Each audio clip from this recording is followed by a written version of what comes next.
नमस्कार. मी सय्यद सरफराज कनकर, आव्हाने बुद्रुक, तालुका शेवगाव, जिल्हा अहिल्यानगर येथील रहिवासी असून मी 2025-26 साली कांद्याकडे वळालो. कांदा शेतीकडे येत असताना शेतकरी मित्रांनो, मला साहेबांचे खूप मार्गदर्शन मिळाले. मागच्या वर्षाचे साहेबांचे यूट्यूबचे जे व्हिडिओ आहेत मी टोटल अटेंड केलेत, मी टोटल बघितलेत.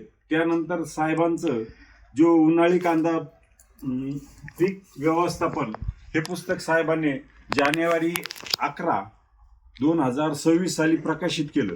ह्या पुस्तकाच्या माध्यमातून साहेब दररोज सकाळी आमच्याशी बोलतात.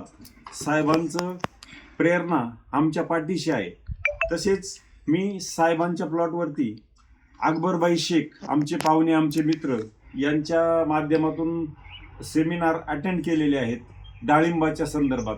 तसंच मी कांद्याच्या संदर्भात आज मला साहेबांचा ऑफिसवरून मी संपर्क केल्याच्या नंतर साहेबांच्या ऑफिसवरून मला कॉल आला, परंतु मला काही कारणास्तव येता आले नाही.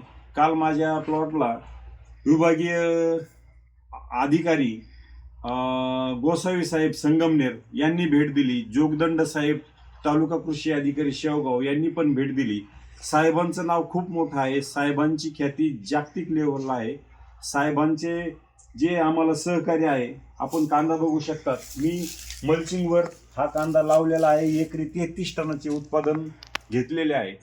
शेतकऱ्यांनी कमी क्षेत्र गुंतवून जास्तीत जास्त उत्पादन कसे घेता येईल हे साहेबाच्या माध्यमातून, ह्या पुस्तकाच्या माध्यमातून आम्हाला हे शक्य झालेलं आहे. आज पुण्यनगरी याला आपली बातमी पडलेली आहे. आमच्या मित्रमंडळींनी ती बातमी दिलेली आहे. राष्ट्र सह्याद्रीला पण बातमी आहे. ॲग्रोवनची टीम पण आमच्या शेतामध्ये येऊन भेट देऊन गेलेली आहे. ह्या मल्चिंग कांदा लागवडीमध्ये 33 टनाचं जे उत्पादन घेतलं आहे, यामध्ये सगळ्यात मोठा वाटा डॉक्टर BT गोरे साहेबांचा आहे. हे मान्यच करावे लागेल. आणि पुढील साहेबांच्या प्रेरणेतून हे पुस्तक जर साहेबांनी अगोदर प्रकाशित केलं असतं तर महाराष्ट्रातला शेतकरी, भारतातला शेतकरी ह्या पुस्तकाच्या माध्यमातून एकरी 50 टनापर्यंत जाऊ शकतो, अशी माझी इच्छा आहे. एवढं बोलून मी माझे 2 शब्द संपवतो. धन्यवाद.